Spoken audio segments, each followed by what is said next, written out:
Kami percaya Engkau Tuhan akan menganugerahkan banyak hal yang luar biasa dalam kehidupan kami. Kami menyadari masih begitu banyak hal yang kami tidak mengerti Tuhan. Tapi biar Roh-Mu yang membawa kami ke dalam seluruh kebenaran. Bukan karena keinginan kami, tapi Roh-Mu yang membawa kami ke dalam seluruh kebenaran. Terima kasih Bapa. Demi nama Tuhan Yesus, Kau bawa kami lebih jauh lagi sesuai dengan kehendak daripada Roh-Mu sendiri. Dalam nama Tuhan Yesus. Amin. Amin. Saya menyadari tadi malam sesuatu yang baik sekali. Bahwa Alkitab kita ini luar biasa. Kalau ada hal-hal yang kita masih belum mengerti, memang belum mengerti, saudara. Ya. Dan terlalu banyak yang kita ini belum mengerti. Dari mana itu Tuhan membuka kesadaran semacam itu lebih kuat lagi? Tadi malam saya nonton TBN, Trinity Broadcasting Network. Kalau Anda punya parabola, itu bisa diarahkan sehingga Anda bisa 24 jam nonton TV Kristen. Luar biasa.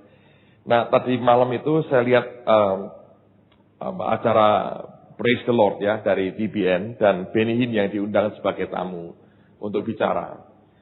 Saya bersyukur sekali dua hal yang saya jumpai.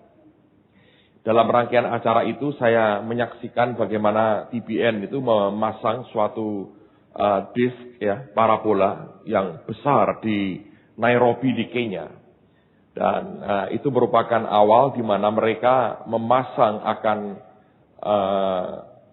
menyiarkan akan secara live siaran TBN Amerika ke Afrika.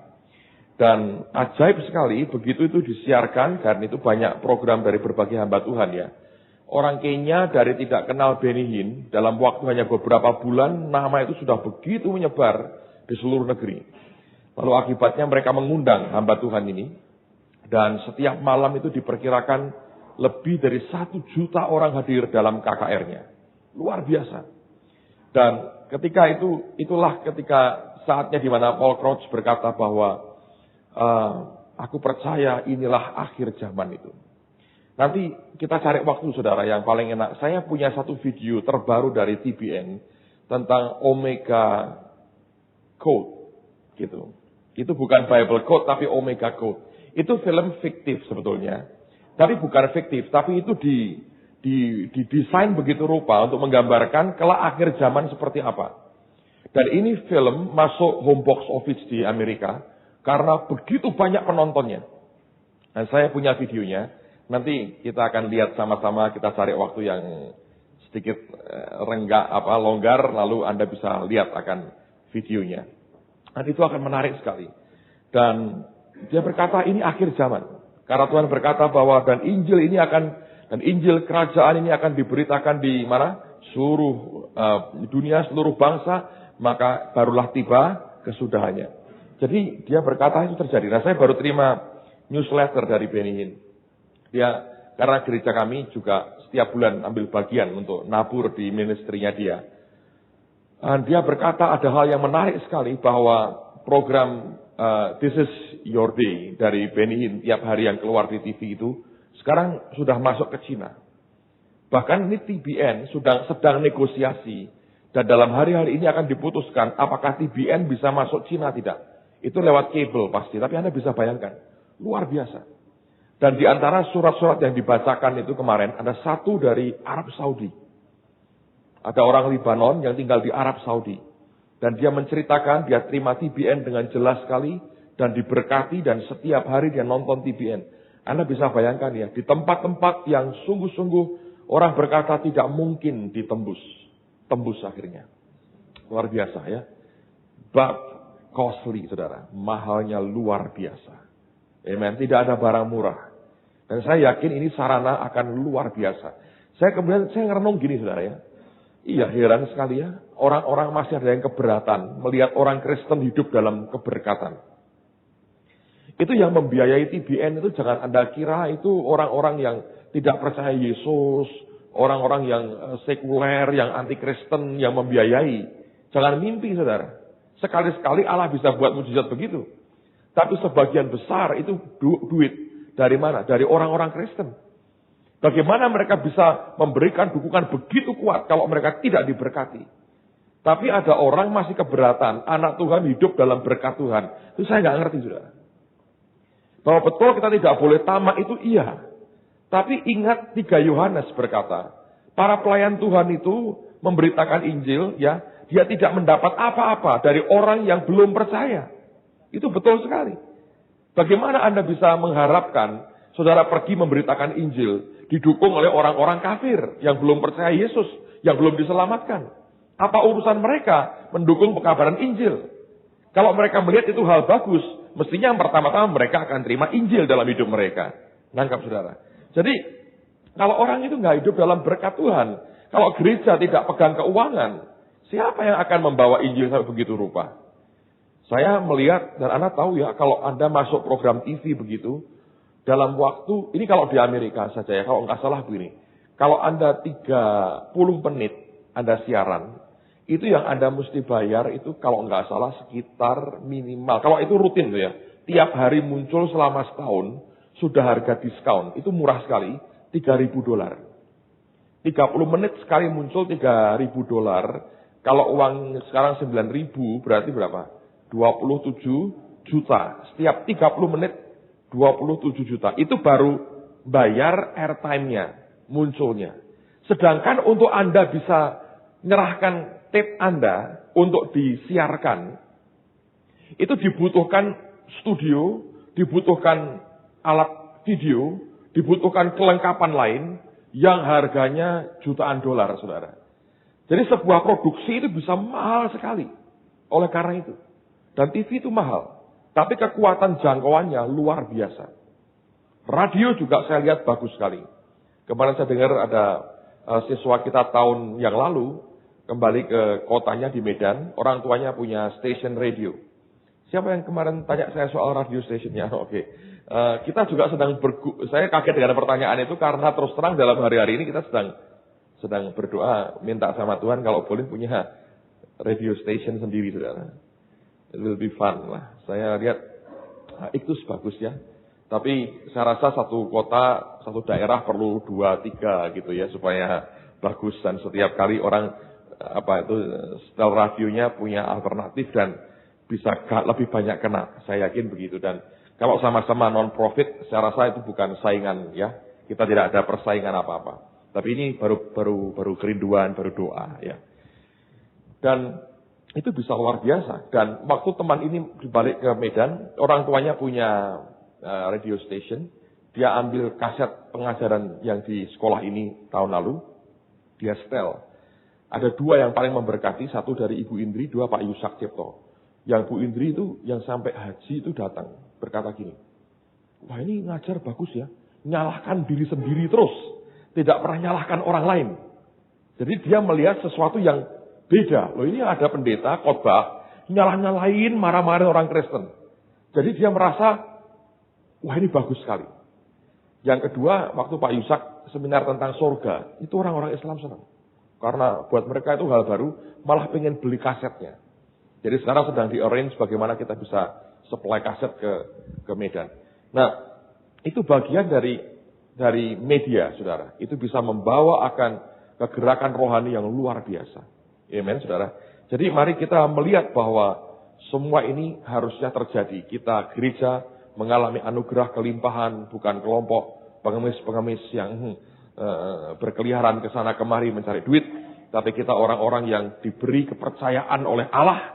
Dan oleh karena kepercayaan itulah kita melakukan amanat agung dengan sebaik-baiknya seperti yang Tuhan mau. Amen. Luar biasa. Hal kedua yang saya belajar dari nonton TBN kemarin, saudara. Benny ini tuh khotbah yang belum pernah saya dengar sebelumnya. Dia cerita tentang penciptaan. Dia cerita tentang setan, tentang demons. Dia cerita tentang dinosaurus. Dan dia cerita tentang manusia, bukan manusia, race dia bilang ya. Sejenis manusia yang pernah hidup sebelum Adam dan Hawa hidup. Jadi dia buka dari berbagai firman. Itu dia bisa membuktikan. Sebetulnya dulu sebelum ada manusia ada suatu race. Race itu kayak ya jenis makhluk hidup tertentu lah yang mirip manusia. Itu yang Ya kalau Anda lihat teori Darwin itu ya, dari monyet itu ya, bertahap itu kan race sebetulnya, itu kan bukan manusia. Tapi problemnya itu ada rantai yang terputus. Jadi ada dari monyet, makhluk seperti monyet terakhir dengan manusia, itu ada gapnya, ada rantai yang terputus. Dan dia berkata memang ini nggak ada sebetulnya, karena manusia itu ciptaan yang bukan dari evolusi, tapi murni ciptaan Tuhan. Nah dia membuktikan dunia itu sebetulnya tidak berumur 6.000 tahun, tapi sudah mungkin miliaran tahun seperti yang para ahli temukan itu. Dan dia berkata itu memang dulu pernah eksis, pernah ada. Bahkan race ini, makhluk ini, dulu punya tanda petik peradaban juga. Ada kota-kota mereka, tidak seperti sekarang ini, tapi ada pemukiman, ada kota. Sehingga kalau Anda belajar antropologi, siapa yang pernah belajar antropologi? 1, 2, 3, 4. Yang lain percaya aja lah, saya belajar juga. Tenang, percaya aja. Anda belajar antropologi, ada manusia di berbagai tempat itu ditemukan adanya alat dari batu ya dan sebagainya. Itu sebetulnya dari race dulu. Ada sedikit kemiripan dengan manusia, tapi tidak setinggi manusia. Ada peradabannya. Anda tahu burung juga punya peradaban? Punya rumah, punya sarang, dan sebagainya ya. Burung modern itu disangkar, burung bebas itu disarang, dan itu punya peradaban tersendiri. Mereka tahu ada perkembangbiakannya dan sebagainya. Bahwa burung bisa membuat sangkar dalam wujud yang selalu sama seperti itu kan peradaban burung, saudara ya. Jadi race ini juga punya peradaban. Jadi waktu dia cerita gitu ya, waduh, saya dengerin, saya berkata, ini interesting sekali, menarik sekali untuk dimengerti. Tapi membuat tambah sadar bahwa masih begitu banyak yang kita sebetulnya tidak tahu, saudara. Nah, kitab ini kalau dibongkar semua, nanti ya kalau ketemu Tuhan Yesus, Anda boleh tanya apa saja. Sebelum tanya terjawab. Karena Tuhan melihat hati kita, pengen tahu ngerti, saudara. Di surga itu menarik sekali, luar biasa. Amen. Siapa yang senang tinggal di dunia selama-lamanya? Saya tidak. Saya ingin bersama dengan Tuhan, dan semua kita mau bersama dengan Tuhan. Amen. Nah, jadi kita masih banyak hal yang kita perlu mengerti, perlu pelajari, dan saya berdoa kita diberikan oleh Allah haus dan lapar akan Tuhan yang membuat kita makin kuat di dalam Dia. Oke, saya mau teruskan ini terakhir, dan kalau masih belum selesai, dan saya rasa nggak akan selesai karena materi ini banyak sekali. Ingat, kalau Alkitab bicara soal uang, tidak hanya bicara soal materi. Seperti Anda lihat dalam 3 hari ini kita belajar tentang uang, tentang biblical economics, tetapi lihat bahwa kita mencakup akan segala aspek kehidupan kita, terutama masalah hati kita. Jadi banyak hal yang harus kita diskusikan, bicarakan, dan bahas, dan kita tidak cukup banyak waktu untuk itu. Tapi mari kita lihat lebih jauh. Sekali lagi saya minta dibaca, kemarin sampai mana ya? Ulangi lagi lah, atau diteruskan boleh. 2 Petrus pasal yang pertama, ayat yang ketiga. Teruskan, silakan. 2 Petrus pasal yang pertama, ayat yang ketiga.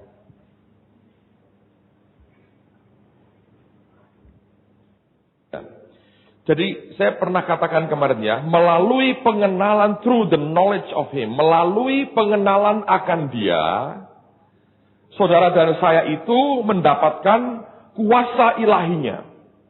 Dan kuasa ilahinya itu memberikan kepada kita segala sesuatu yang diperlukan, kalau di dalam bahasa Indonesianya, untuk apa?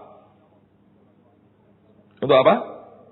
Hidup yang saleh. Bahasa Inggrisnya itu untuk hidup dan kesalehan. Life and godliness.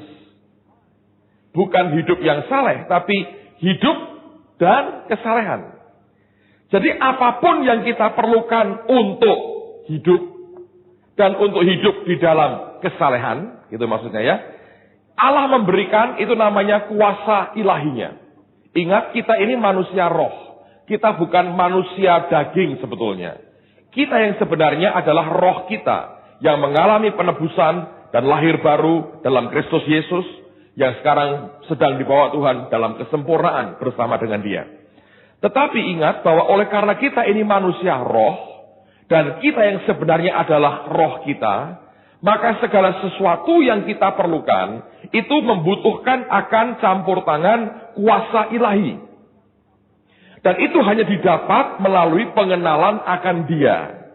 Dan ketika kita makin kenal Dia, salurannya akan makin lebar untuk kuasa ilahinya disalurkan, dialirkan di dalam kehidupan kita. Nah, pada waktu Dia memberikan kuasa ilahinya itulah, maka semua yang kita butuhkan untuk hidup dan untuk hidup di dalam kesalehan itu diberikan kepada kita. Jadi segala sesuatu yang Anda butuhkan untuk hidupmu ini, apapun juga, termasuk uang, termasuk materi, termasuk kebutuhan sehari-hari, itu didapat oleh karena kuasa ilahinya. Ingat, kitab Ulangan berkata, Dia yang memberikan kepada kita the power to get wealth, kuasa untuk memperoleh kekayaan. Itu adalah akibat daripada kuasa ilahinya. Nah, dari mana kuasa ilahi itu bisa disalurkan? Salurannya adalah melalui the knowledge of Him, pengenalan akan Dia. Jadi kalau orang Kristen tidak mengenal Dia secara pribadi, hanya tahu tentang Dia, tidak akan ada saluran kuasa ilahi dalam hidupnya. Karena itulah ada banyak orang Kristen yang tahu banyak tentang Dia, bisa cerita kepada orang lain tentang Dia, tapi tidak kenal secara pribadi dengan Dia. Nangkap ya saudara ya. Banyak orang bicara tahu tentang presiden kita, tapi apakah mereka kenal dengan Dia secara pribadi? Belum tentu. Mungkin ketemu pun belum pernah. Tapi bicara banyak tentang Dia bisa nggak? Bisa. Dari berbagai informasi yang Dia kumpulkan, orang bicara tentang Dia, tapi dia tidak mengenal Dia secara pribadi.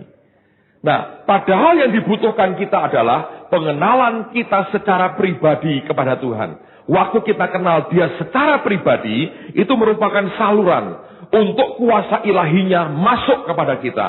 Begitu kuasa ilahinya masuk, itu memberikan kepada kita segala sesuatu yang kita butuhkan untuk kita hidup dan menikmati atau hidup dalam kesalehan.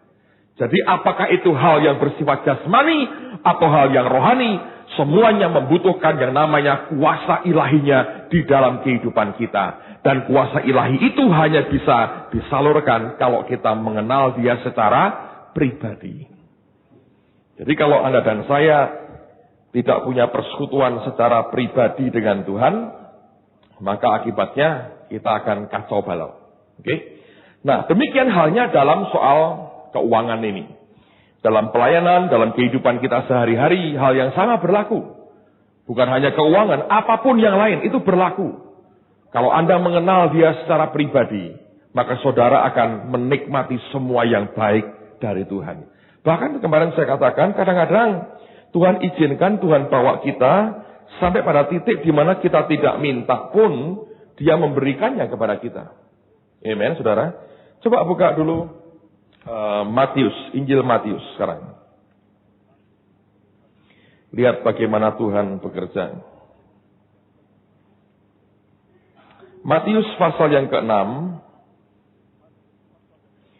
Coba dibaca ini satu perikop ya, ayat 25 sampai dengan ayat yang terakhir, yang ke-34. Silakan. Berhenti dulu. Mendandani siapa? Jadi Tuhan itu juga kerjanya apa? Mendandani. Teruskan lagi saudara. Teruskan. Go ahead.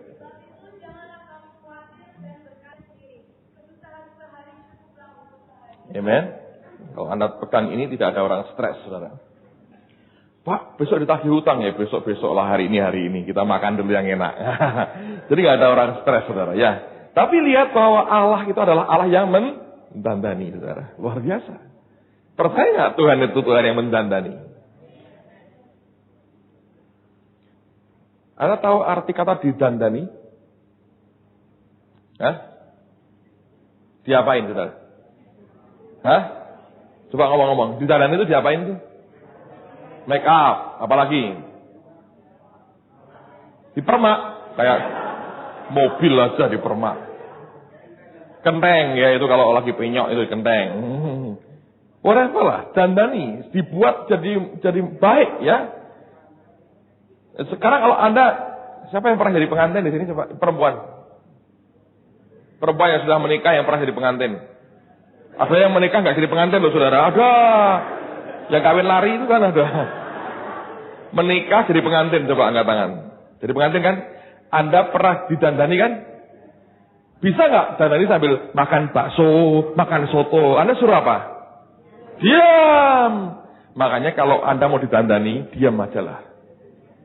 Ngerti saudara? Anda melekat ke dia saja. Yesus pokok dan kita. Nah. Bagian kita cuma nempel aja ke dia. Percaya pada Tuhan. Relax saja. Cari dulu kerajaan Allah dan kebenarannya. Semua yang ada pada dia Anda cari, Anda sampai akhirnya dalam pelatihan Tuhan terus menerus dan Anda diajari banyak hal. Nanti sampai Anda akan berkata sungguh dia Tuhan yang mendandani kita. Satu hari saudara, Tuhan ajari saya, beberapa itu sudah cukup lama, beberapa tahun yang lalu, bertahun-tahun yang lalu. Bagaimana bergaul dengan Roh Kudus.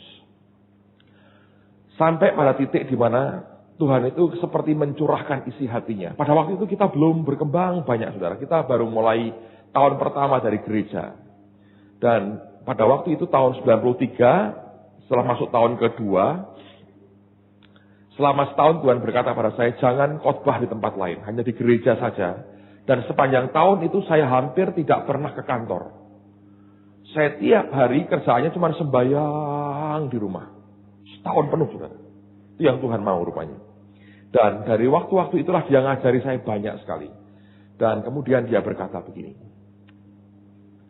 Dia seperti pribadi yang mencurahkan isi hatinya berkata, aku ini pribadi yang kesepian. 2000 tahun aku ini di dunia. Tapi tidak banyak anakku yang peduli dengan aku. Sebagian merasa bahwa amanat agung sudah diberikan, boleh kerja semaunya sendiri. Apa yang dia pandang baik, dia kerjakan. Aku hanya dirayakan setahun sekali hari Pentakosta. Itu pun dengan berat hati. Sebagian tentang bahasa roh, sebagian alergi, dengar kata Roh Kudus, alergi. Dibuat saingan dengan Yesus, mana lebih penting. Dengan Bapa, itu orang heran, itu mengadu Tuhan dengan Tuhan, itu heran. Ya, Yesus lebih penting dari Roh Kudus dan sebagainya, itu dengan orang nggak bener lah. Lalu kemudian sebagian orang-orang yang mengaku percaya Roh Kudus hanya paling-paling memanfaatkan aja. Kalau mau khotbah Tuhan urapi aku, Tuhan pakai aku. Kalau sudah begitu sudah. Nggak ada fellowship, nggak ada persekutuan pribadi, nggak pernah diajak ngobrol, nggak pernah diajak ngomong. Dan itu sesuatu yang ya kalau kita mengerti itu gitu. Jadi akhirnya ketika saya bergaul dengan dia gitu ya. Sampai Tuhan ngomong gini, kalau aku ini orang yang punya banyak hal, dan aku hanya punya sedikit teman, padahal nature-ku adalah memberikan apa yang aku punya kepada mempelainya Tuhan, pada gerejanya Tuhan. Tapi aku nggak punya banyak teman. Aku beri ini, limpah akhirnya kepada sahabat-sahabatku. Kepada teman-temanku. Satu hari Tuhan bicara, kamu tidak pernah bisa memakai aku sebetulnya. Aku yang akan pakai hidupmu. Engkau tidak bisa memanfaatkan aku. Banyak orang Kristen hamba Tuhan itu hanya memanfaatkan Roh Kudus. Manfaatkan. Minta penyertaan, minta pengurapan. Tapi perasaannya dia, seleranya dia, keinginannya dia, kita nggak pernah peduli. Kita peduli dengan cara berpikir kita sendiri. Kita peduli dengan program sendiri. Ya, kita peduli dengan apa yang kita pandang baik sendiri. Tapi tidak banyak orang yang mau peduli dengan hatinya dia. Bayangin, dia itu pribadi itu saudara. Dia bukan angin yang lewat-lewat. Dia pribadi yang punya perasaan, punya kehendak, dan punya selera. Dan kalau kita tidak bisa mengenal begitu, berat sekali.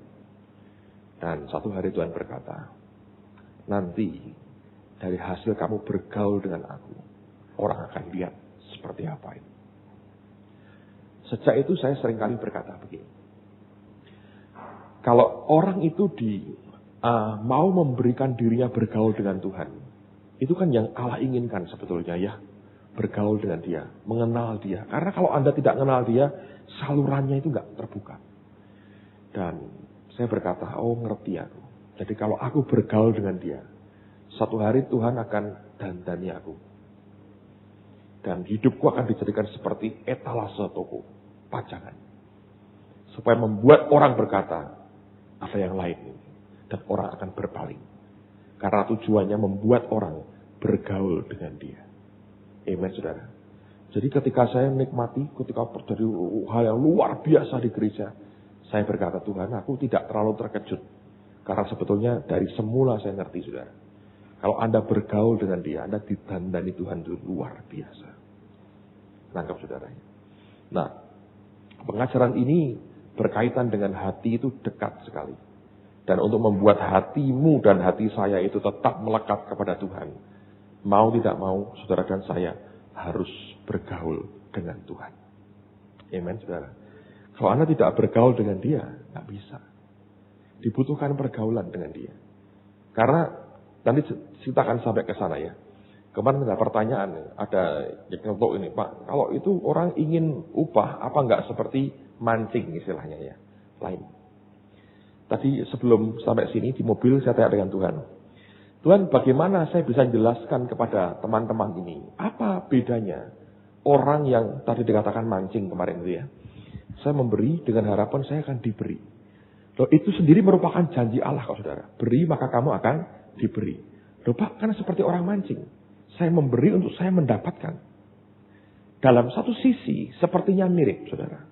Tapi di mana perbedaannya? Perbedaannya ada pada hati kita. Nanggap ya. Orang yang hatinya itu diluruskan di hadapan Tuhan. Kalau Anda memberi, saudara tahu hakmu bahwa kelak engkau akan mendapatkan kembali. Tapi bukan itu goalmu. Itu hanya seperti stimulans, perangsang. Ya, sesuatu yang membuat kita tambah bergairah. Karena ada rewardnya. Dia Tuhan yang suka memberi hadiah kepada kita. Tapi bukan itu goalnya. Ya. Goalnya adalah hati kita mengasihi dia. Dan kita mau melakukan yang dia perintahkan. Sehingga kalau Anda ingat yang saya katakan kemarin. Kalau Anda akhirnya terima berkat, berkelimpahan. Itu apa boleh buat.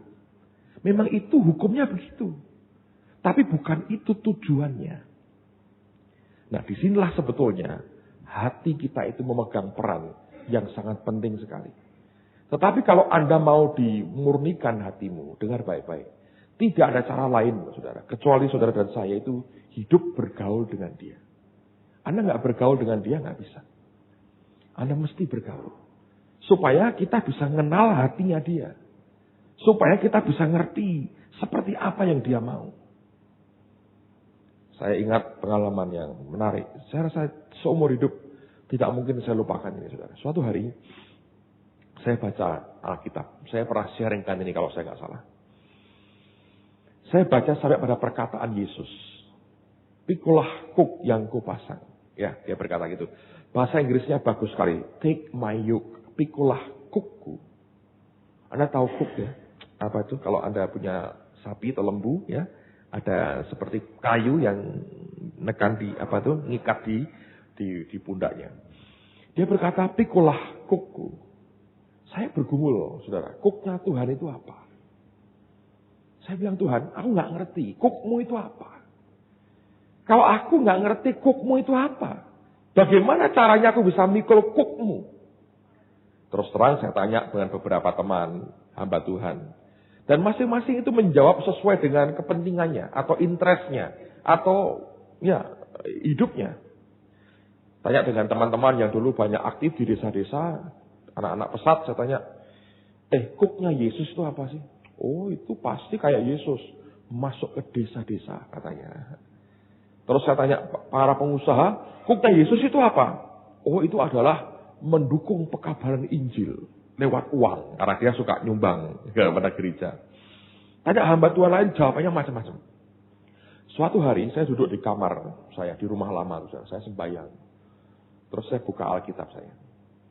Terus saya bilang ini, Roh Kudus, kuknya Yesus itu apa? Kalau aku tidak tahu kuknya Yesus, bagaimana aku bisa mikul kuknya? Saudara tahu saya cerita apa adanya. Anda tidak percaya itu urusanmu lah, bukan urusan saya. Saya duduk nih. Kayak di depan saya ini ada orang duduk, saudara. Mata jasmani saya nggak bisa lihat. Tapi saya ngerti ini ada orang duduk di depan saya. Ngomongnya gini. Kamu ngerti bahwa kuk itu adalah simbol beban di Alkitab. Ya kan? Tapi kuk itu juga simbol pasangan. Saya kaget. Terus saya bilang, buka Alkitabmu. Nah saya kalau doa itu Alkitab satu ini nggak cukup. Saya punya berbagai macam Alkitab. Sekarang supaya praktis laptop saya menyertai saya. Itu sudah puluhan version Alkitab. Itu pun masih nggak lengkap. Ditambah beberapa lagi. Jadi lebih ringkas sekarang. Jadi kalau kamar doa saya Anda lihat itu di mana-mana itu Alkitab. Karena Tuhan kalau ngomong itu sudah luar biasa. Itu loh hebatnya firman itu ya. Satu terjemahan tidak bisa cukup mengekspresikan kekayaan yang di dalamnya. Nangkap?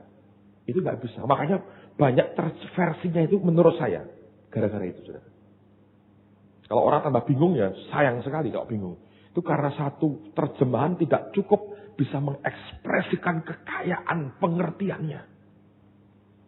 Sehingga perlu macam-macam. Nah, dia bilang buka bahasa Inggris. Tuhan berkata gini, kuk itu bukan hanya simbol beban, tapi simbol pasangan. Kok bisa Tuhan? Lihat Alkitab. Dikatakan bahwa Elisa itu punya 12 pasang lembu. Bahasa Inggrisnya apa? 12 yoke of oxen. 12 kuk lembu. Bahasa Indonesianya 12 pasang. 12 yoke. Paulus pernah berkata, jangan engkau bersatu dengan orang yang pasangan yang tidak seimbang. Itu unequally yoke. Jadi yoke itu juga pasangan. Terus dia tunjukin saya penglihatan, saudara. Petani lagi jalan bajak sawah dengan 2 lembu di depannya. Ya, dan ada yoke, ada kuk di atasnya. Lalu 2 pasang ini, sepasang lembu ini jalan. Dan Tuhan berkata begini. Lembu yang satu itu Yesus. Lembu yang satu siapa? Kamu. Anda semua. Itu yang dia berkata. Take my yoke. Pikulah kukku. Dia ajak kita jalan berpasangan dengan dia. Nangkap saudara? Dan Tuhan berkata begini. Waktu kamu mulai berkembang, kamu mulai tumbuh, kamu akan sering berkata gini. Sudahlah, jangan berontak kepada Tuhan. Nanti percuma, sakit semua kamu kalau berontak. Betul nggak? Ada sering ya orang ngomong gitu ya. Jangan berontak, sakit semua, percuma.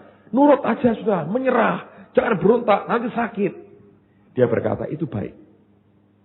Tapi makin kau kenal dia, makin engkau cinta dia, makin engkau mengerti, kenal siapa dia, perkataanmu akan lain.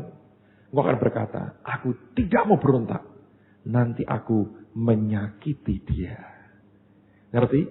Kepeduliannya bukan ke dirinya lagi, tapi ke Tuhan kita. Nangkap saudara?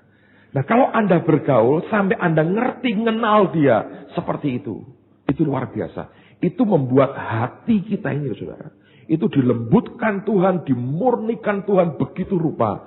Sampai kita bilang, Tuhan, sungguh engkau ini Allah yang luar biasa.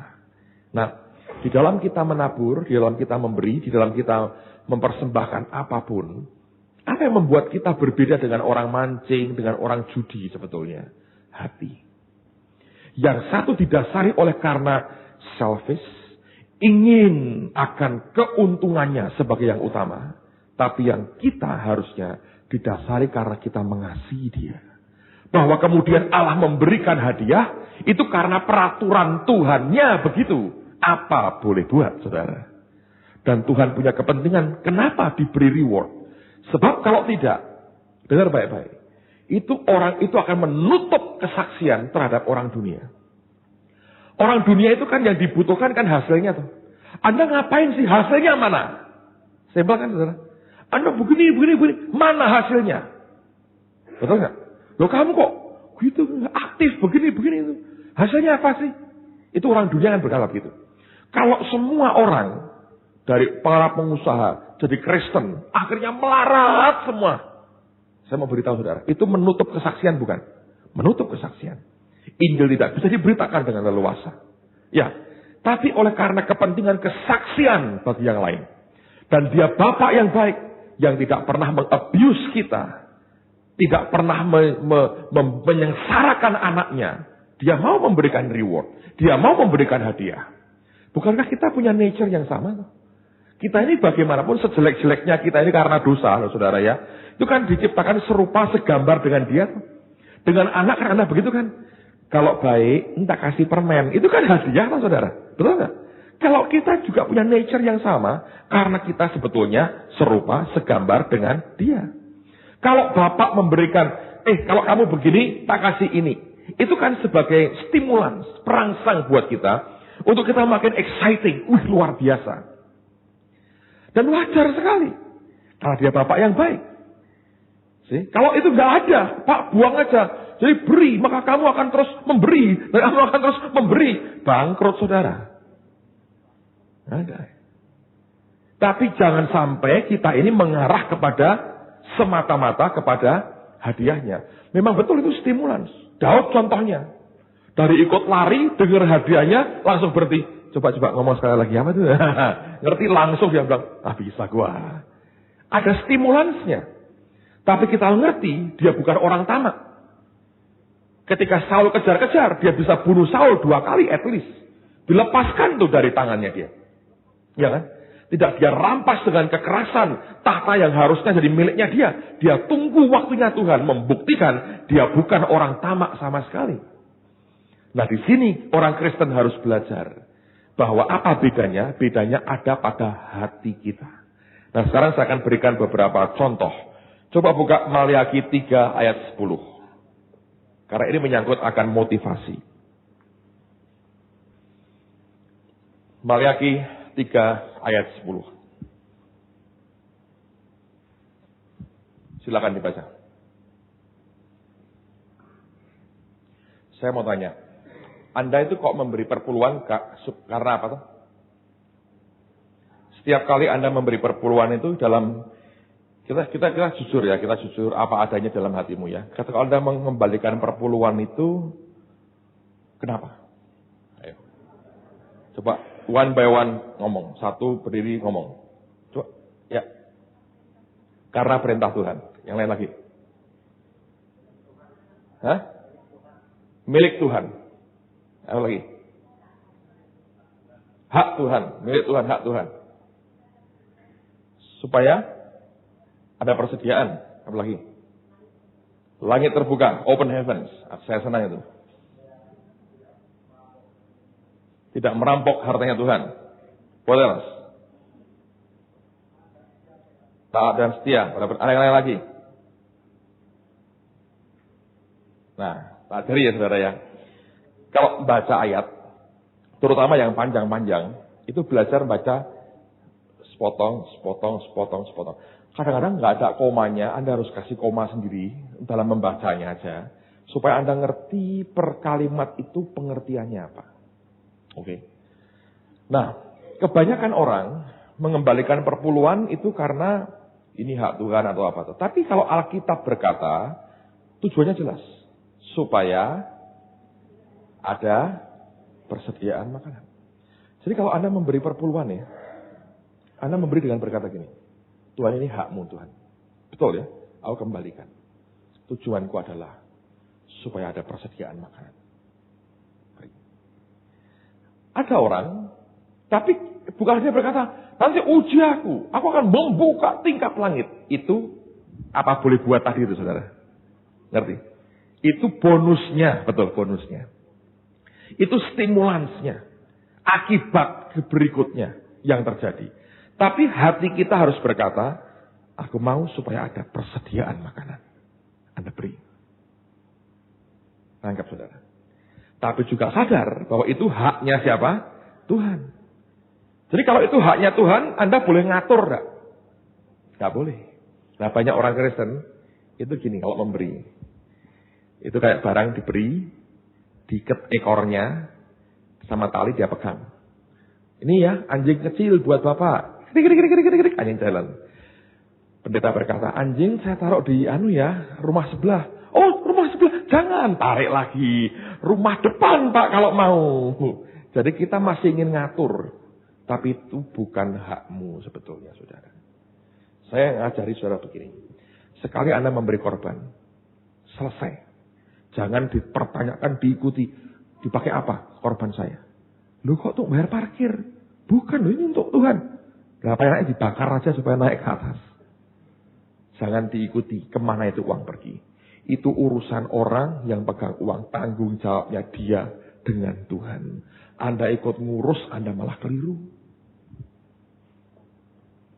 Saya cerita apa adanya, saudara. Sinode kami itu kan ada aturannya. Setiap gereja lokal harus memberikan 10/10 dari seluruh income yang ada di gereja. Jadi sejak beberapa bertahun-tahun yang lalu kami lakukan dengan setia. Bahkan kami gereja kalau melakukan bukan sebulan sekali, seminggu sekali. Tiap Senin, begitu persembahan seminggu itu dihitung, selesai. Lalu Senin itu kami masukkan transfer ke rekeningnya sinode. Jadi sebulan itu bisa memberikan 4-5 kali transfer dari gereja kami untuk sinode. Kami bisa berkata, jangan ditahan itu uang.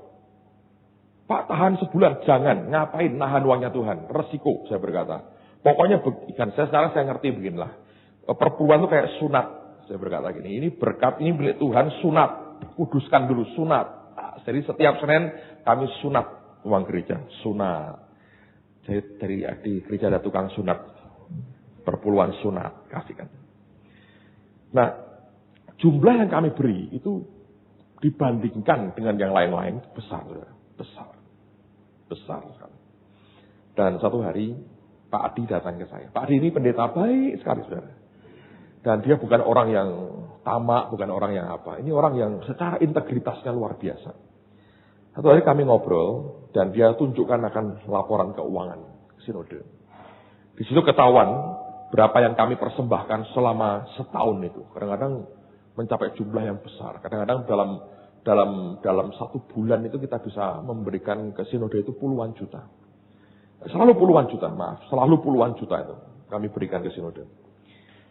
Dan pada waktu itu dia berkata begini, Pak Agung, ada saran apa untuk penggunaan uang sinode ini?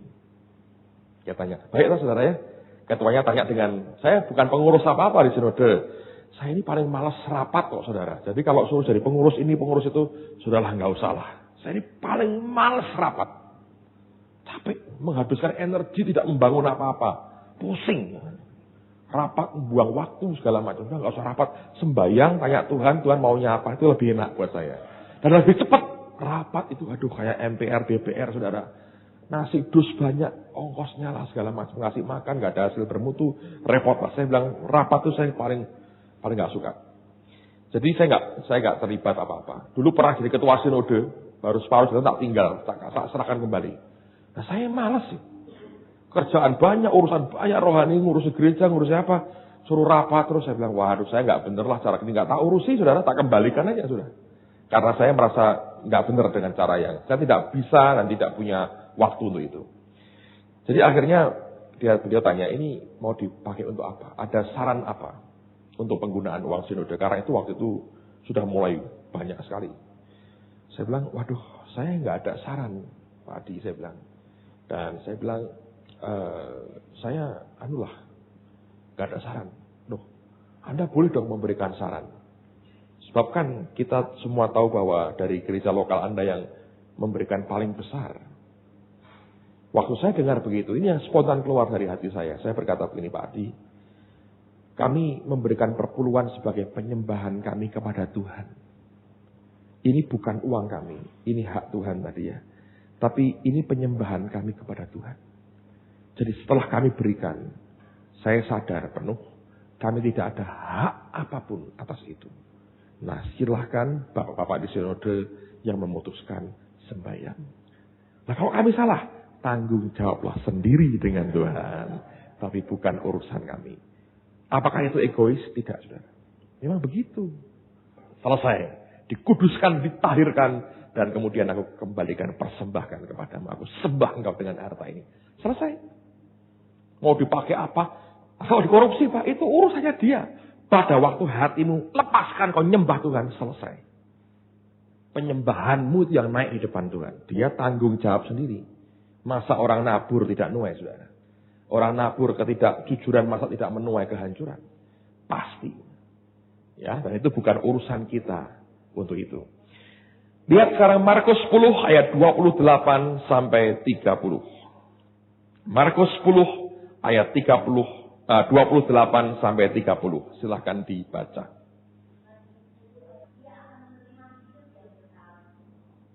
Amen. Jadi saya mau tanya ini. Para rasul itu akhirnya nerima nggak, saudara? Di bumi ini nerima nggak? Nerima nggak? Saya pernah dimarahi orang. Mana nerima? Saya berkata, loh, nerima? Mana nerima? Saya nggak percaya di bumi itu para rasul nerima. Lalu, itu ada pengertian rohani. Loh, Yesus bilang sekarang pada masa ini juga. Ya tapi itu enggak betul. Mana di Alkitab ada para rasul nerima?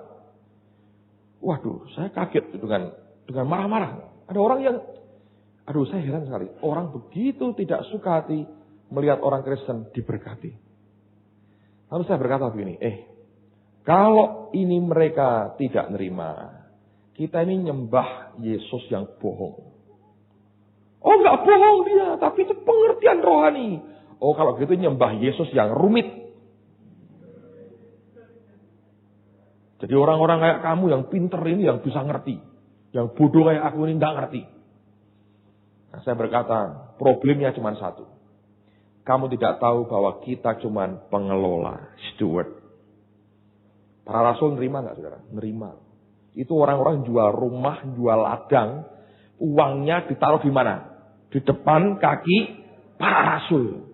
Tetapi kan bukan milik dia. Loh, siapa sih yang bilang bahwa ini milik kita, ini milik saya? Kita cuma pengelola. Dulu pun yang mereka serahkan, miliknya siapa?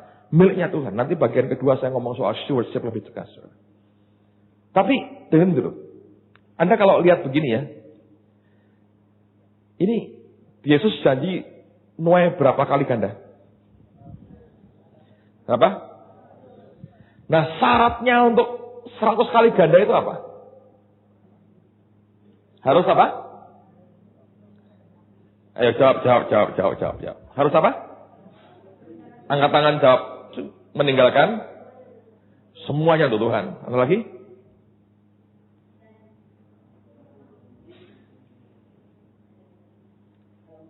Loh. Saya bukan Pak Adi yang suka menjebak-jebak saudara. Please, tenanglah. Ada yang lain lagi? Hah? Karena Allah negara Injil. Ada lagi? Itu ilmunya Pak Adi belum saya pelajari. Dengar baik-baik, saudara. Betul sekali dia berkata bahwa kalau kamu meninggalkan semuanya itu ya, kamu akan nuai 100 kali ganda. Sekalipun disertai berbagai. Nah, saya beritahu loh saudara ya. Pengajaran ini membuat Anda masuk dalam aniaya. Anda nuai 100 kali ganda itu disertai apa? Kenapa? Kenapa? Satu di antaranya. Sebab orang akan marah lihat kita diberkati. Si sulung akan marah melihat kita diberkati. Hamba yang kerja dari pagi dapat sedinar akan marah ketika kita diberkati. Nangkep saudara. Tapi lihat bahwa motivasinya itu bukan 100 kali gandanya ini. Banyak orang hitung-hitungan. Cobalah aku punya 1000. Tak kasih. Dapat berapa ya? 100.000. Tak kasih lagi. Berapa? 10 juta. Betul ya? Tak kasih lagi. Berapa? Tak kasih lagi. Judi namanya itu, saudara. Tapi kalau Anda lihat, jika karena aku dan karena Injil. Jadi kalau Anda memberi, itu motifnya itu ini karena Tuhan dan karena Injil. 100 kali ganda. Jadi bukan 100 kali gandanya fokusnya. Tapi seringkali kita kan lihat ininya kan, saudara. Nah kalau lihat ininya, ini betul, mancing tadi itu betul, saudara. Tapi ingat dia berkata, karena aku dan karena Injil. Jadi semua itu dari mana sebenarnya? Hati. Makanya kalau hatimu dan hati saya tidak dibetulkan oleh Tuhan, berat. Memang betul, ini pengajaran ini bersikosi. Kalau tidak disampaikan secara cukup menyeluruh, akan membuat orang jadi tamak. Yang dilihat adalah akibat yang ditimbulkan dan bukan motivasi awalnya. Tapi kalau orang mengaku, Pak, motivasi awal saya benar, saya harus berkata, Anda juga harus membuktikan akibatnya juga Anda nikmati dalam hidupmu. Ada banyak orang berkata, iya Pak, itu motivasinya jelek, saya benar motivasinya baik. Kalau motivasimu benar, ini pasti kau terima dalam hidupmu, saudara. Nangkep? Jadi jangan berdalih loh ya. Oh saya sederhana kok Pak. Kenapa? Karena motif saya benar. Ya, menurut saya kalau motifmu benar, hasilnya pasti benar. Kalau motifmu salah, engkau cari kekayaan, belum tentu kena, saudara. Tapi kalau orang memberi ya saudara, terus begitu ya. Menurut saya, bagaimanapun hukum nabur nuai tetap berlaku. Tapi dalam kerajaan surga Anda akan menyesal gak dapat apa-apa. Saya mau kita lakukan semuanya dengan segenap hati kita. Karena kita mengasihi Tuhan. Lihat sekarang Mazmur 37. Baca mulai ayat yang pertama.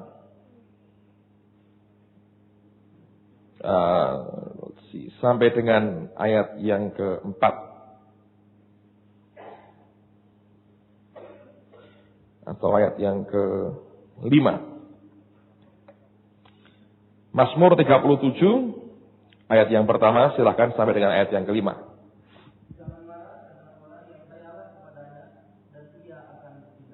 Amen. Nah, kita berkata, ayat yang keempat, dan apa? Bergembiralah karena Tuhan, maka ia akan apa? Memberikan kepadamu apa yang diinginkan, apa? Hatimu. Ada hal menarik di sini, saudara sekalian.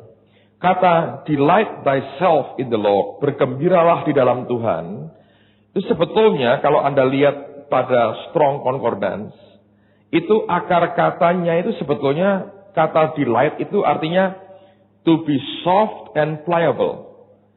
Lembut, lunak, dan gampang dibentuk. Dengan kata lain itu seperti moldable. Moldable itu di mold itu dibentuk ya, seperti tanah liat di tangan penjunan, ya. Dia berkata kalau engkau ini lembut dan mudah dibentuk di dalam Tuhan, kalau Anda lihat dari akar kata yang sebenarnya, maka dikatakan apa? Ayat yang keempat, ia akan memberikan kepadamu apa yang diinginkan hatimu. Kenapa sampai begitu? Karena kalau kita dibentuk sesuai dengan keinginan Tuhan, maka keinginan kita pun sebetulnya adalah keinginan Tuhan yang dimasukkan dalam hati kita. Saya beri contoh begini, saudara. Kayu ini dari pohon, betul ya? Nah, perlakuan yang dialami itu tergantung dari kayu ini dibuat apa. Contoh, kalau kayu ini dibuat untuk alas motong daging. Bisa nggak? Bisa kan? Anda akan menjumpai dalam waktu singkat, ini akan penuh dengan goresan pisau, dan akan mengelupas semua kulit bagian luarnya. Dan akan bau anyir, amis, luar biasa. Ya, ini saya kasih Anda gambaran ini. Jadi dari pohon yang satu, ya, ini dipotong beberapa bagian. Misalnya. Ada bagian yang untuk motong daging. Maka bagian motong daging ini yang dia butuhkan berbeda. Dia digunakan untuk hal berbeda. Nangkap? Wujudnya akan beda, baunya beda.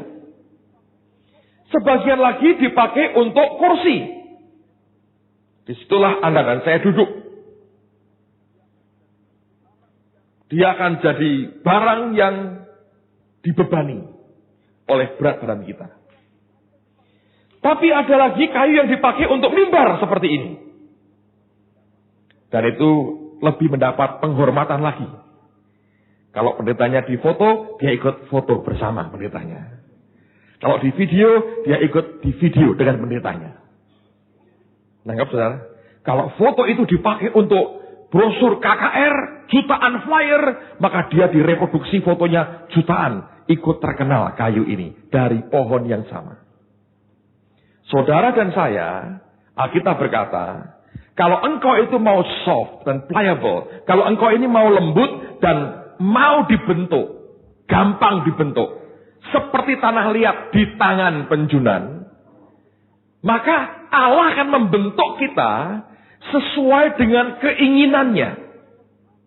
Lihat, bahwa hasil bentukan itulah keinginan dari tangan yang membentuk. Pada saat dibentuk itulah keinginan itu dialirkan sehingga wujudnya seperti yang diingini oleh penjunanya.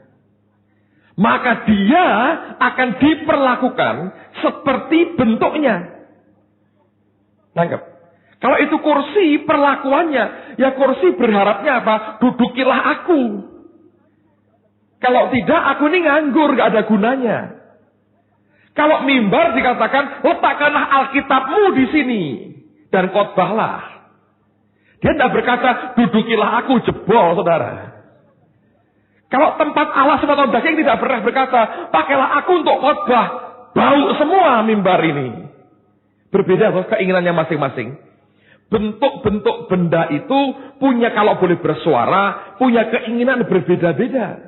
Misalnya, keyboard ini akan berkata, mainkanlah aku. Biarkan aku perdengarkan suaraku.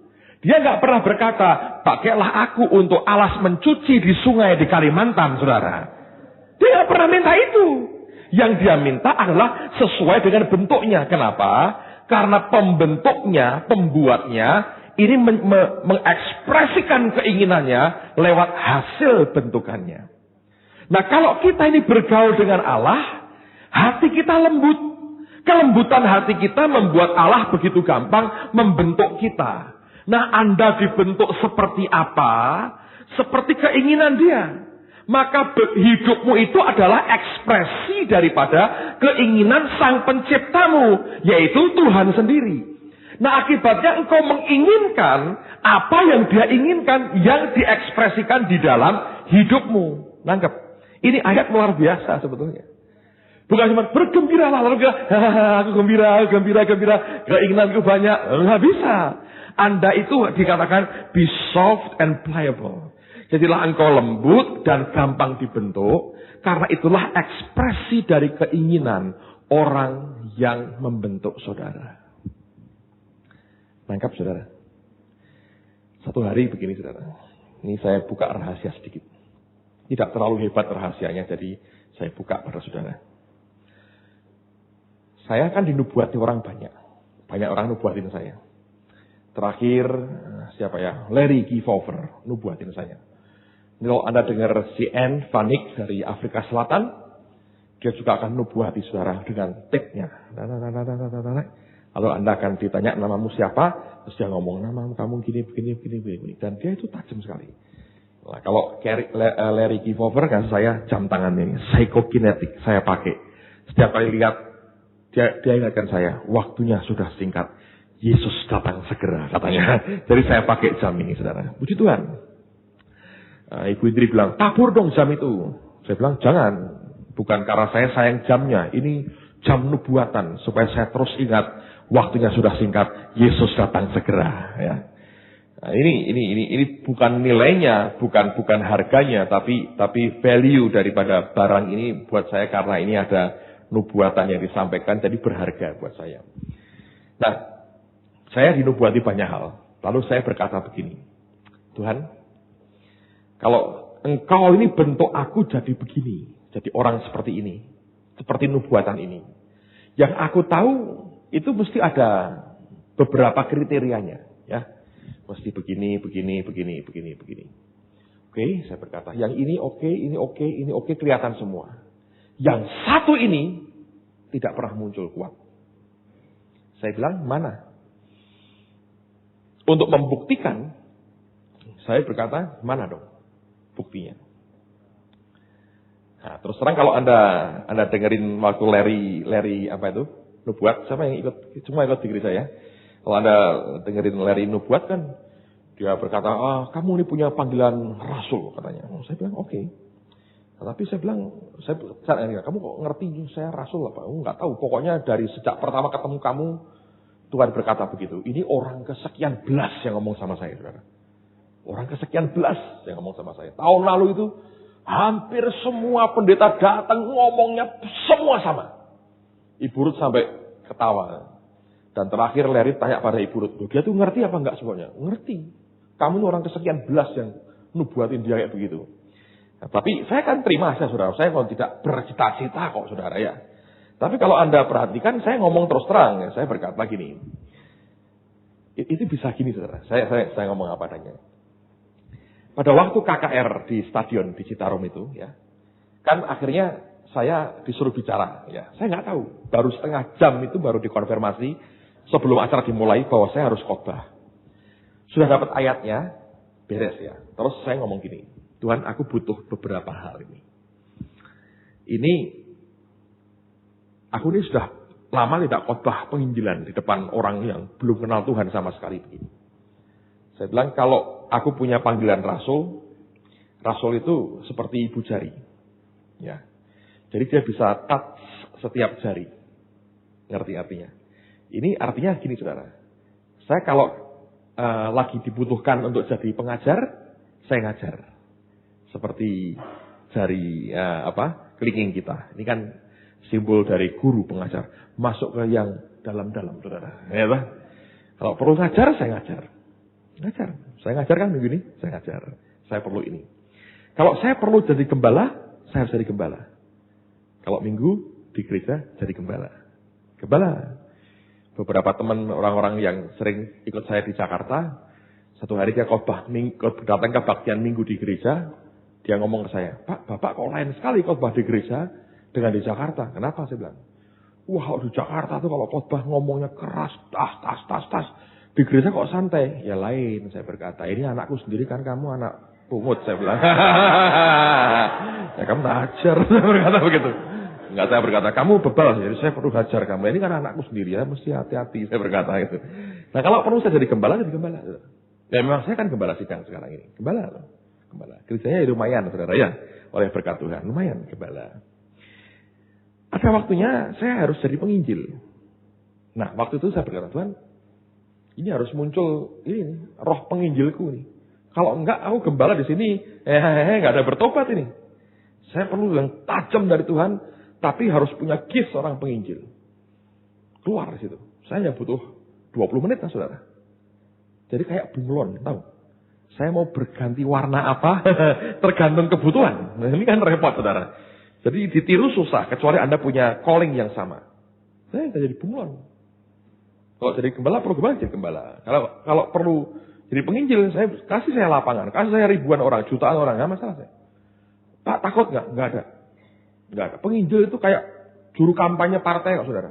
Makin banyak yang datang, makin senang dia. Makin sedikit, makin lemes. Kayak juru kampanye partai, ini partainya Yesus ini. Jadi itu makin banyak yang datang, itu makin luar biasa. Jadi saya bilang, saya minta Tuhan, saya minta. Oke. Keluarkan, saudara. Dan saya berkata gini, salah satu hal yang dibutuhkan adalah bahwa itu mesti disertai tanda mujizat. Dan saya berkata, aku nih jarang doain orang sakit. Ya, jarang doain orang sakit. Dan dari yang saya doakan pun, yang langsung sembuh ya jarang juga, saudara. Yang langsung mati lebih banyak. Jadi saya berkata, ini saya perlu mujizat, ini orang sakit begitu banyak. Gimana? Saya bilang, aku bisa apa? Kalau engkau meneguhkan panggilanku, tunjukin dong. Kasih mujizat gila-gilaan. Allah beri terjadi, ya. Kalau Anda baca dalam kisah Rasul, mestinya begitu, mereka buat mujizat. Dan terakhir kalau perlu keluar profetiknya, keluar profetiknya.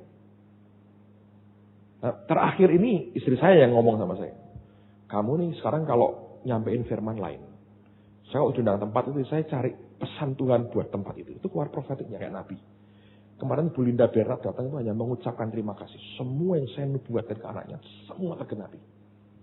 Luar biasa. Ini ya, yang ini makin tajam, saudara. Saya mau ngomong ya, tapi ada jangan ngantri ke saya. Saya bilang saya nggak mau terima pasiennya. Saya ngobrol dengan Anda ya, 10 menit aja, nggak ada. 2-3 menit aja lah. Saya bisa ngerti, bisa keluar. Ini Anda tuh gini, bisa ngerti. Wah ini Pak, ini kan ngeramal, bukan? Itu discerning of spirit. Keluar. Kalau itu Tuhan bilang sampein, profetik nggak jadinya? Profetik. Dari discerning membedakan roh, terus dia bilang sampaikan. Jadi nubuatan. Kamu gini bongkari, bla bla bla bla, hidupmu gini. Tangkap. Jadi orang dari ekspresi, dari omongan itu bisa ngerti. Tapi ada datang, Pak, saya ngapain? Tak usir Anda. Keluar. Saya tidak butuh itu. Anda harus antri dulu ke sana, bayar dulu 10 juta, baru saya pikirkan baik-baik bagaimana baiknya. Forget yang itu, saudara. Jadi dikira beneran bayar 10 juta. Kurang kalau 10 juta, 10 miliar. Minimal. Itu baru saya pertimbangkan. Dan banyak ditolaknya, tapi uangmu tetap untuk pelayanan. Maksud saya biar nggak ada yang datang gitu maksudnya. Tapi bisa begitu. Tapi itu dari hati kan. Anda bisa keluar seperti itu dari hatimu, saudara, ya. Dan ya, itu bisa banyak hal dalam kehidupan kita.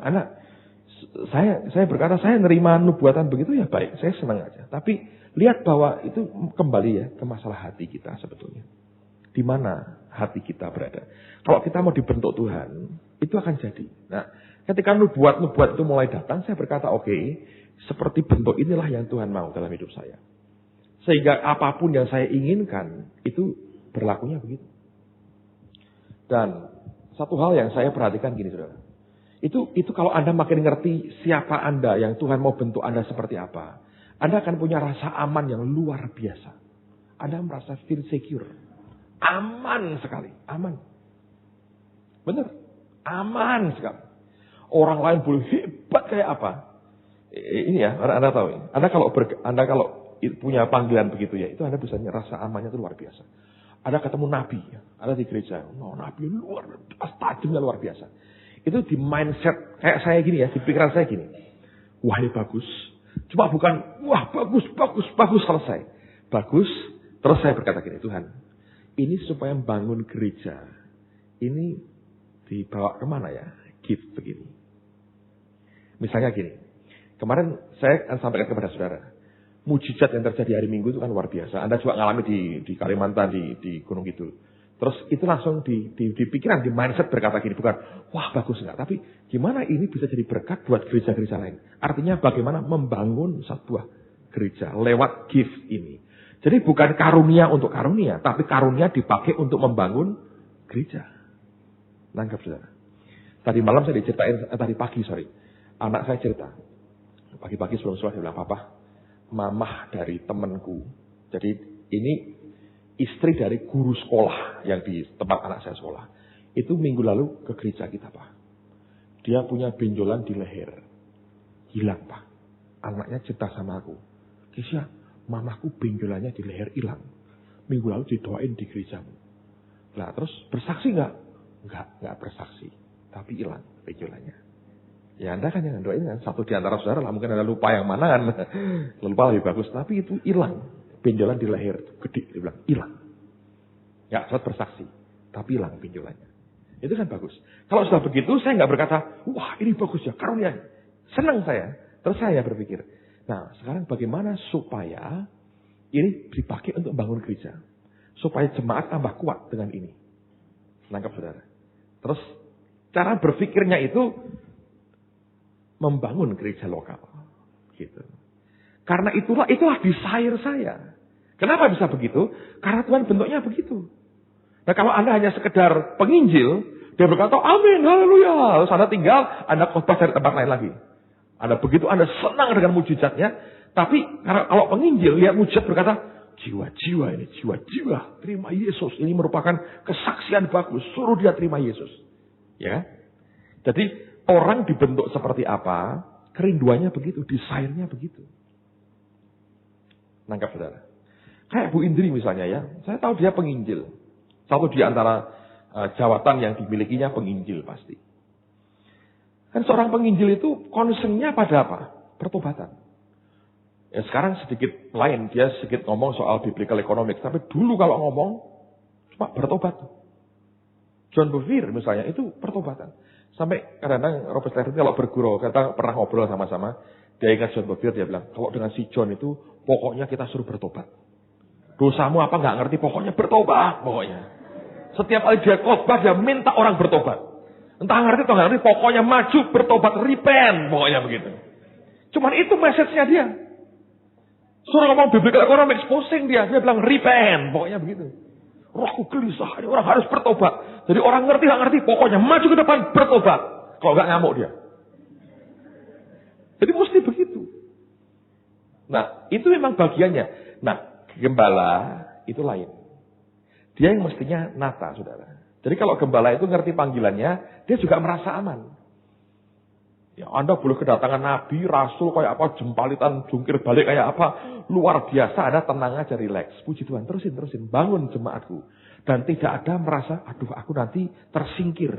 Nggak ada. Sebab dia tahu apa yang harus dia buat. Gitu. Nangkap saudara ya. Jadi Allah membentuk Anda masing-masing. Anda itu dibentuk sesuai dengan keinginan Tuhan. Kita ini ekspresi dari keinginan Allah. Nah, keinginan Tuhan dalam hidup kita itulah yang terekspresikan dalam hidup masing-masing. Sehingga yang kita inginkan akhirnya seperti keinginan Tuhan. Nangkap ya? Ini plastik ini dipakai untuk whiteboard. Keinginannya adalah coretilah saya.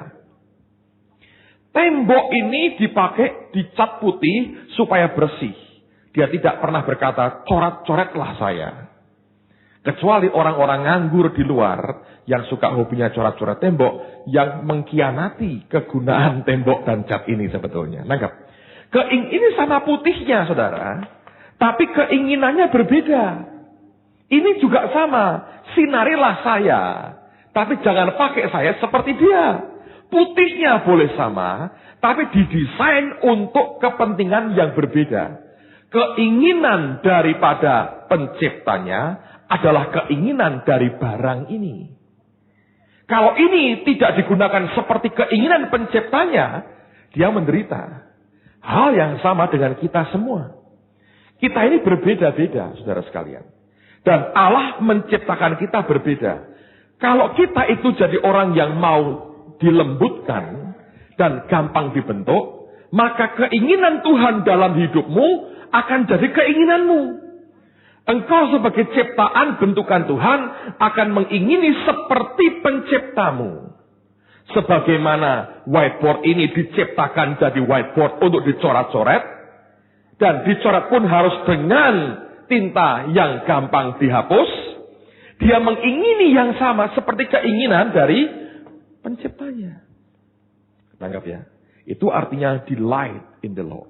Bergembira dalam Tuhan. Jadi Anda gembira dalam pengertian Anda mau dibentuk oleh Allah. Dan itu lagi nyangkut akan hati kita.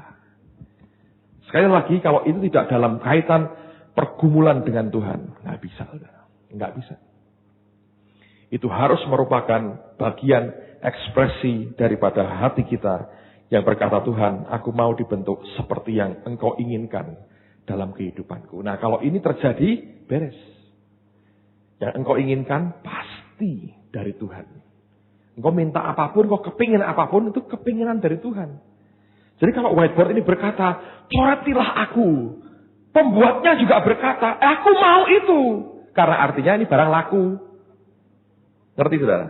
Kalau ini nggak pernah dicoret, berarti di toko terus nggak laku, yang buat rugi, saudara. Nangkap. Dia mengekspresikan keinginan daripada penciptanya. Yang dia ingini sebetulnya adalah keinginan dari si penciptanya. Yang kita ingini jadi keinginan dari pencipta kita. Tapi kalau kita membentuk diri sendiri, nah, itu namanya wrong desires. Keinginan yang salah. Itu munculnya dari hawa nafsu manusia kita. Nah, itu sampai ngotot pun, maaf, 1000 kali maaf. Tidak ada yang Allah bisa berikan kepada saudara. Nah, saya akan akhiri pada session ini dengan bacakan beberapa ayat. Coba buka Yakobus pasal yang keempat untuk membandingkan dengan apa yang kita sudah baca tadi. Yakobus pasal yang keempat. Lihat mulai ayat yang pertama sampai dengan ayat yang ketiga. Ayat yang ke-4. Silahkan dibaca. Anda itu akan jadi seperti Anda itu ekspresi dari penciptamu. Kalau Anda menciptakan dirimu sendiri bisa nggak? Bisa. Anda create sendiri dirimu seperti apa. Keinginan itu akan tersalur. Tapi belum tentu Allah memberi. Nangkep. Pengajaran ini tidak membuat kita tamak, tapi membuat kita solid dalam tangan Tuhan. Biarkan kita menyerah dalam kehendak Tuhan yang sempurna dalam hidup kita. Amen. Nah, sebelum selesai, nanti kita akan sampai pada session terakhir. Saya minta begini ya, karena ini materi banyak sekali. Saya ingin sebanyak mungkin tercakup apa yang jadi kebutuhan saudara. Kalau ada pertanyaan selama break ini Anda tulis cepat, taruh di atas di kantor atau serahkan pada staf kami. Supaya selama break saya bisa lihat dengan cepat kebutuhan Anda yang Anda ingin tahu apa. Kalau ada. Kalau tidak kita akan teruskan sampai selesai dan tetap tidak selesai juga. Tapi saya ingin selesaikan semaksimal saya bisa. Kalau ada pertanyaan, cepat tulis dengan bahasa Indonesia yang baik dan benar. Dengan tulisan yang gampang dibaca. Sekalipun tidak terlalu indah sekali. Dan kemudian Anda berikan kepada saya supaya saya bisa tahu apa yang jadi kebutuhan Anda. Oke? Baik, kita berdoa sama-sama. Engkau meteraikan apa yang kami sudah terima Tuhan pada hari ini. Dan dalam nama Yesus biarkan berbuah dalam kehidupan setiap kami. Demi nama Tuhan Yesus. Semua kita berkata. Kemudian tadi saudara sekalian. Coba sekarang kita lihat pada ayat Galatia pasal 6 ayat yang ke-9. Silahkan diteruskan. Kita akan menuai jika kita tidak menjadi lemah. Yang Anda harus perhatikan setelah masa Anda mulai menabur, tuaian ini sebetulnya ada persyaratannya. Yaitu jika Anda tidak menjadi lemah. Dengan demikian dibutuhkan suatu kekuatan untuk Anda bisa menuai. Itu betul sekali. Karena itulah masa menanti itu masa yang sangat-sangat penting dalam kehidupan kita. Saya kemarin saksikan setelah John Avans ini datang di gereja, kami jemaat terima telepon dari berbagai pihak. Terutama dari luar kota, dari gereja lain. Yang intinya satu sebetulnya, hati-hati ini hanya ngambil duitmu, hanya ngerampas uangmu. Dan saya sebagai jemaat gembala, saya berkata, kalau Anda dilemahkan dengan semuanya itu, yang rugi Anda sendiri. Ya kan? Kalau orang sudah memberi, itu nanti Anda akan mendapatkan suatu reaksi yang berbeda. Orang yang juga seorang penabur dalam hal keuangan, dia akan memberikan dukungan kepada Anda, berkata, wah itu langkah yang bagus. Tapi orang yang kikir akan berkata, wah kamu ditipu itu oleh pendetamu. Dia cari duit dengan cara begitu, itu untuk kepentingan pribadinya, bukan untuk Tuhan sama sekali. Lalu kemudian Anda jadi kecewa, lalu lemah. Pengharapanmu hilang. Dan berkata, aduh aku ditipu. Nah begitu Anda berkata aku ditipu, maka Alkitab berkata, hidup dan mati dikuasai lidah. Siapa suka menggemakan, dia makan buahnya. Anda jadi orang yang tertipu, betul-betul tertipu dan tidak menuai. Tuaian ini sebetulnya dengan catatan jika kita tidak menjadi lemah. Anda ingat cerita tentang Elizabeth, ibu dari Yohanes Pembaptis ya?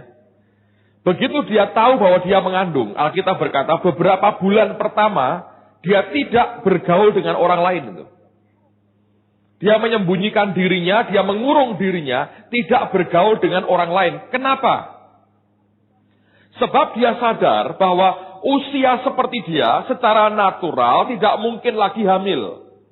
Nah, kalau dia bergaul dengan sembarang orang, akibatnya apa? Orang akan memberikan berbagai opini yang berbeda.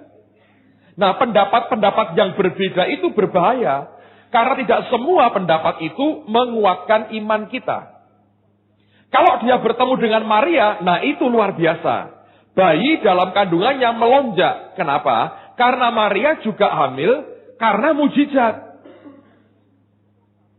Bukan karena hubungannya dengan Yusuf, tapi oleh karena Roh Kudus. Nah, orang seperti Maria bisa mengerti keadaan Elizabeth.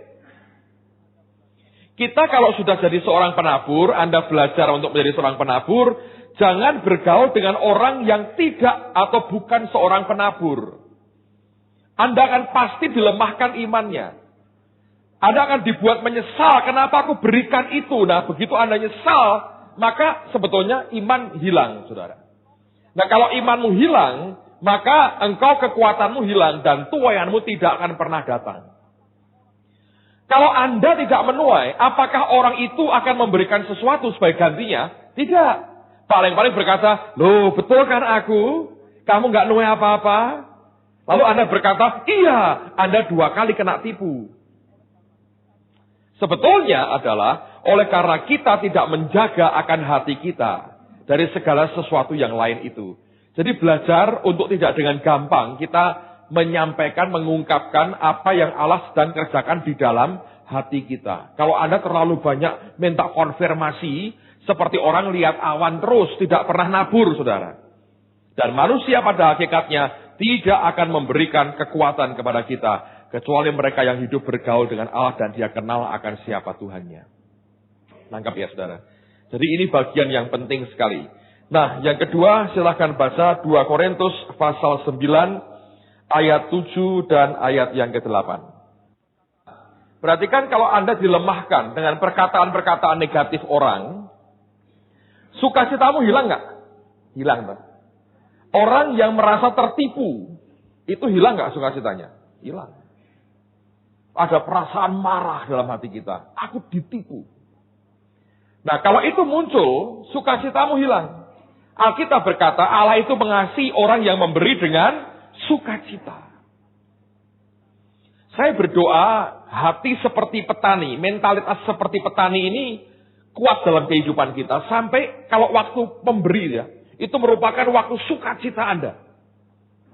Tadi Pak Tantio tanya, Pak kok bisa sampai gitu loh? Saya berkata gini ya, saya ini kalau lama nggak disuruh Tuhan nyalurkan sesuatu, itu malah sedih hati saya. Tapi kalau waktunya dia berkata, kamu berkati ini sekian. Waduh, senang saya luar biasa.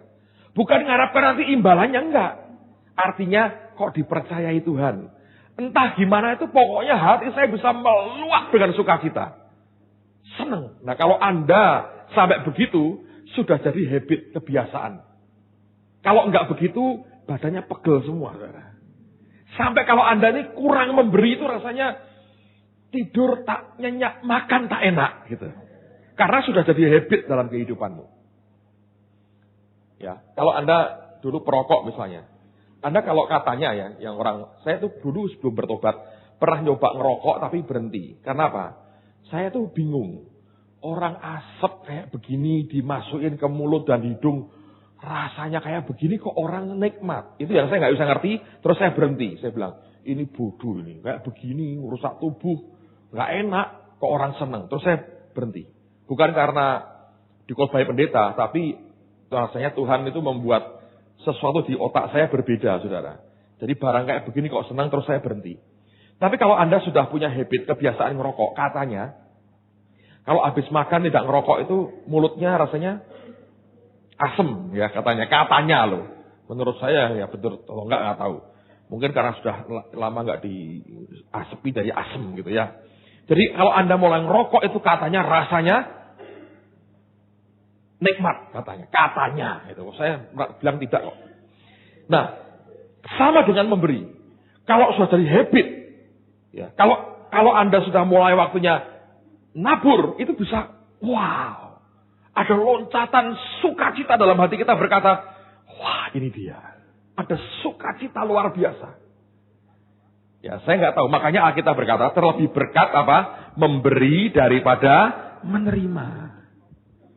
Kalau itu sudah sampai titik habit, Anda tahu kebenarannya, itu betul. Sukacitamu itu luar biasa. Tidak terbeli, saudara. Anda jadi berkat bagi orang itu, Anda hatimu itu, aduh, lompatan sukacitanya itu luar biasa. Amen. Jadi, ini dua hal. Kalau Anda ngalami tekanan dalam hidupmu, dengan berbagai suara negatif, yang berkata, jangan, kamu ditipu, dibohongi, kamu ditipu, dirampas uangmu. Ingat, dua aja tujuannya setan. Satu, melemahkan kita. Dua, membuang sukacita kita. Padahal Allah itu mengasihi orang yang memberi dengan sukacita. Kalau ini hilang, hilang semuanya. Dan setan tahu ini. Minimal dua hal ini dia mau buang dalam kehidupan kita. Nah, di dalam kita memberi, kita menabur. Saya beritahu kalau untuk saya bahwa saya sedang mengajar ya.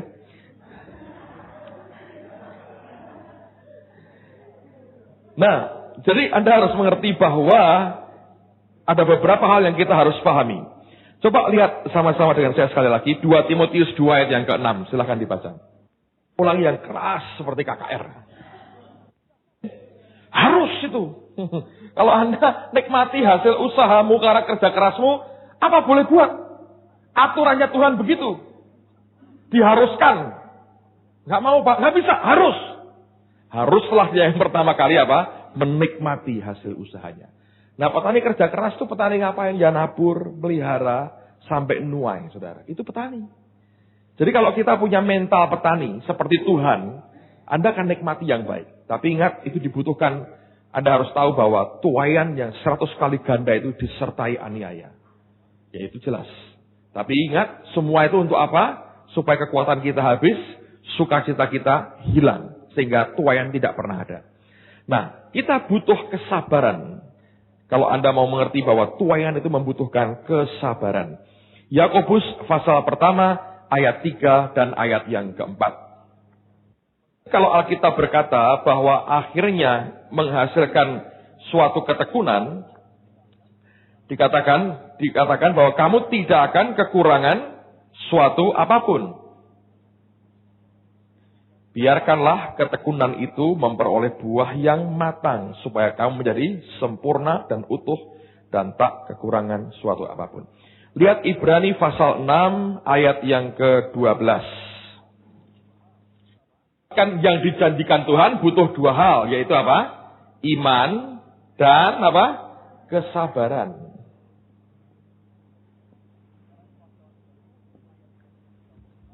Sekarang pasal 10 ayat yang ke-36 dari Ibrani yang sama. Ibrani 10 ayat yang ke-36.